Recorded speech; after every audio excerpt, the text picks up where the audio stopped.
प्राय हमारे भगवानों का जन्म स्थल विवादित रहे, लेकिन अगर हम पुराणों को ले ले तो 27वें मनवंतर के 28वें तेता में भगवान परशुराम का प्रादुर्भाव होता है। मतलब 7,56,38,56 विकला 1.5 निमेष पूर्व व्यास की लेखनी के अनुसार ये परशुराम का काल है। अश्वत्थामा बलिर्व्यासो हनुमानश्च विभीषणः कृपा परशुरामश्च सप्तैते चिरजीवनः। ये 7 विभूतियां चिरंजीवी है।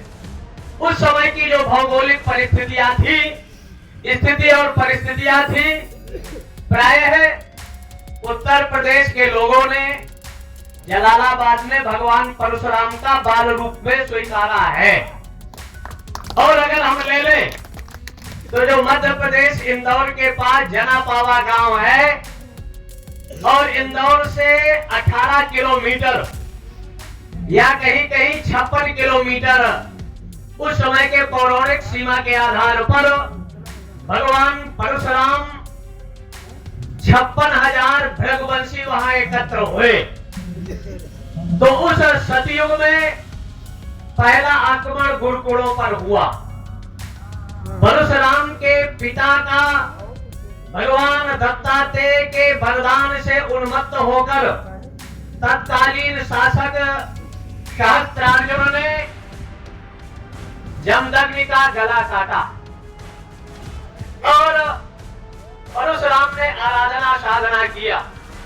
56,000 जब भृगवंशी एकत्र हुए तो जैसे बिजली तड़पे, आकाशीय बिजली गिरती है तो उस समय प्राय है काल कलविल की स्थिति बनती।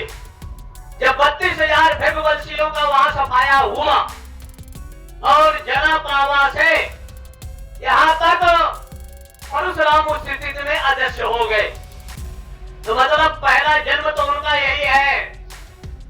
जलालाबाद जो बाल रूप में है, लगभग 1.5 से 2 फुट की मूर्ति वहां है। आज भी उस समय के जो विधर्मी थे उस क्षेत्र के 32 किलोमीटर में पनपते नहीं है।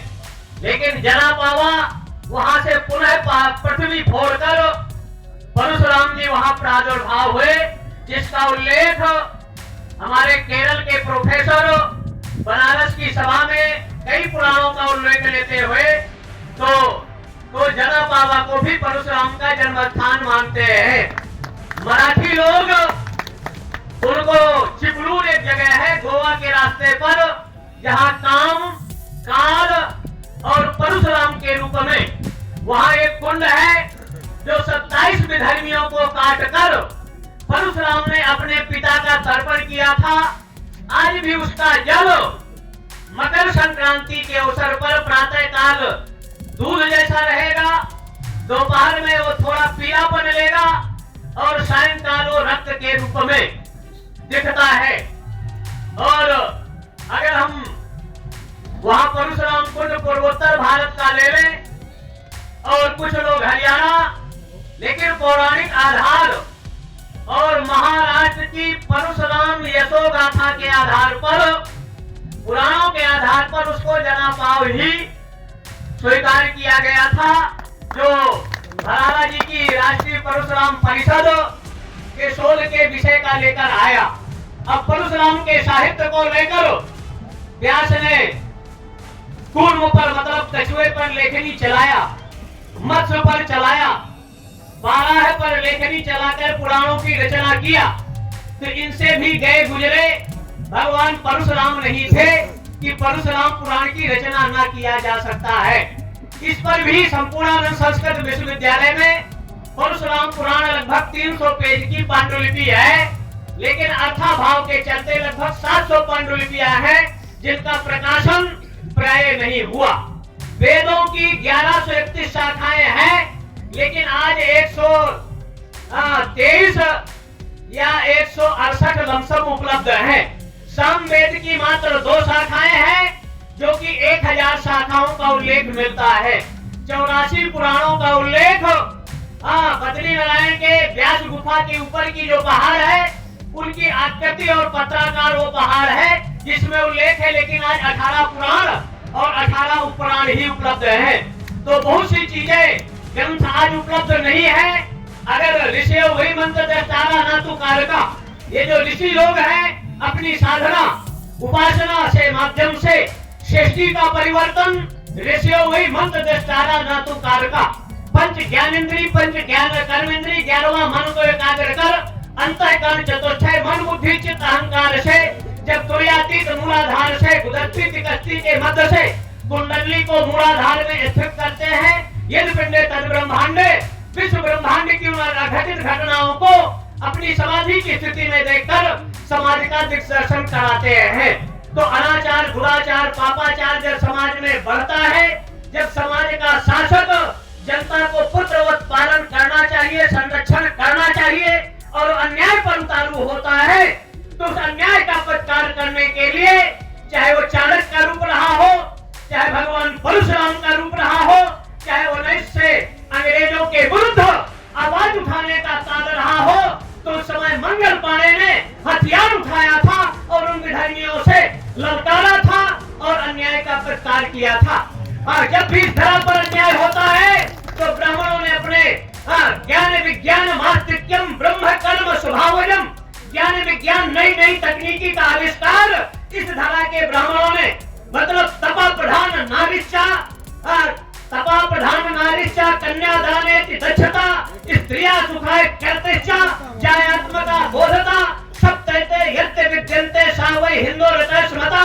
हिंदू संस्कृति के साधक उपासक और जब विषम परिस्थितियां, जब कभी ब्राह्मण मतलब सीमाओं को लांघने लगे तो क्षत्रिय राम के रूप में ब्राह्मणों का नियंत्रण किया, और जब क्षत्रिय जब अपनी मर्यादा का उल्लंघन करने लगे तो भगवान कृष्ण यदुवंश के रूप में उनको नियंत्रण किया। और इस कराल कलयुग में फिर भी जब विधर्मियां वेदों पर आक्रमण हुआ, संस्कृति पर आक्रमण हुआ, मंदिरों पर आक्रमण हुआ, तो दक्षिण में भगवान शंकर रामानुज आचार्यों की भूमि दक्षिण थी और भक्तों की भूमि उत्तर भारत थी, शाक्तों की भूमि पूर्वोत्तर भारत थी और पश्चिम जो था ज्ञान की भूमि थी, सरस्वती की भूमि, और ये मध्य शैवों की भूमि थी जो भगवान विश्वनाथ का क्षेत्र कहा जाता था। आचार्य शंकर ने पंचदेव उपासना के माध्यम से विखंडित विभाजित सौर्य के उपासक, विष्णु के उपासक, शिव के उपासक, शक्ति और गणेश, ये पंचदेव उपासना के माध्यम से पूरे सनातन धर्मावलंबियों को एक सूत्र में जोड़ा। पूर्व पश्चिम और उत्तर दक्षिण आमनाय कथिता हेते यथी नाम चा पृथक पृथक ते सत्य आचार्य नियोगेन यथा क्रमम। उन्होंने 7 आचार्यों की व्यवस्था दिया, लेकिन आज उसमें जो 4 आचार्य हैं वो शास्त्र सम्मत नहीं है। जैसे गोवर्धन मठ का आचार्य वन अरण्य नाम का सन्यासी होना चाहिए, ऋग्वेद का ज्ञाता होना चाहिए, जो ज्योतिर्मठ का आचार्य गिरी और पर्वत नाम का यति होना चाहिए और सामवेद का ज्ञाता होना चाहिए। जो पश्चिम है वो आश्रम और तीर्थ नाम का आचार्य होना चाहिए और अथर्ववेद का जानकार होना चाहिए। जो दक्षिण का आचार्य है श्रृंगेरी का, वो यजुर्वेद का ज्ञाता होना चाहिए। और जो काशी था मध्य, जिसका प्रलय में भी विनाश नहीं होता, जैसे राजनीति का कैपिटल दिल्ली, वैसे धर्म और संस्कृति का कैपिटल सृष्टि के प्रारंभ से प्रलय में भी काशी था, आज भी है। यावत चंद्र दिवाकर रहने वाला, तो वहाँ का जो आचार होगा वो वेदांत का जानकार होगा। जो कांची का आचार होगा षष्टम, वो तंत्रम का तंत्रोगम का जानकार होगा। और जो काश्मीर का आचार होगा वो शाक्त और 14 विद्या फलंगो धेयो वेदो ज्ञेयश्च, ये व्यवस्था दिया। और रामानुजाचार्य ने भक्ति को आधार लेकर, आलमंदार को लेकर, श्री वैष्णव को आधार लेकर समाज में अनेक तरह की जो कुरीतियां थी उनको दूर किया। वल्लभ निवारक तो रामानंद ने हरि का भजे सो हरि का होई, जाति पात पूछे नहीं कोई। जो भारतीय संवैधानिक कुछ व्यवस्थाएं हैं, संविधान के जो शासक हैं कहते हैं जातिवाद मिटाओ, समाज को एक करो, लेकिन प्रधान से लेकर सांसद तक सब जाति के तहत होता है। चपरासी के लिए अगर होगा तो कहेंगे इतनी योग्यता, लेकिन हमारे जनप्रतिनिधियों के लिए योग्यता नहीं है। इसलिए भारत में अगर योग्यता का सम्मान नहीं है, इसलिए हमारे वैज्ञानिक, प्रोफेसर इंजीनियर और डॉक्टर जिनका पलायन विदेशों में होता है, इसलिए हमारे यहाँ जाति नहीं, जो योग्य हो किसी भी जाति वर्ग का हो उसको स्थान मिलना चाहिए, तभी समाज व्यवस्थित होगा, संचालित होगा। जातिगत आरक्षण अगर इस देश से समाप्त हो जाए, आर्थिक आधार पर हो जाए, तो सबका उत्कर्ष विकास और राष्ट्र का जो छुआछूत है, भेदभाव है, ये अपने आप समाप्त होगा। तब समरसता का निर्माण होगा समाज में। तब सर्वे भवन्तु सुखिनः, सर्वे सन्तु निरामया, या धौरो शांति, अंतरिक्ष शांति, वनस्पतयः शांति, विश्वे देवा शांति, ब्रह्म शांति, सर्वगुण शांति का उद्घोष होगा। आप धरा के साक्षात दैवाधीनम जगत सर्वम मंत्राधीन च देवता, ते मंता ब्राह्मणाधीना तस्मात् ब्राह्मण देवता। इस धरा का प्रत्यक्ष देवता ब्राह्मण को कहा जाता था, जो अपने ज्ञान विज्ञान साधना उपासना आराधना से 9 ग्रह 12 आदित्य 27 नक्षत्रों की गति को परिवर्तन करने की समर्थ रखता था। अपनी उपासना के माध्यम से विश्व में जो चाहे करने की समर्थ रखता था। विमान का पहला आविष्कार यहाँ भरद्वाज जी ने किया था, जिसको भगवान व्यास ने अपने लेखनी के माध्यम से उल्लेख किया है। 19वीं सदी में पहला विमान के आविष्कार महाराष्ट्र का एक व्यक्ति था, लेकिन विदेशी इतिहासकारों ने, हमारे देश के वामपंथी इतिहासकारों ने हमको सही इतिहास का दिग्दर्शन नहीं कराया।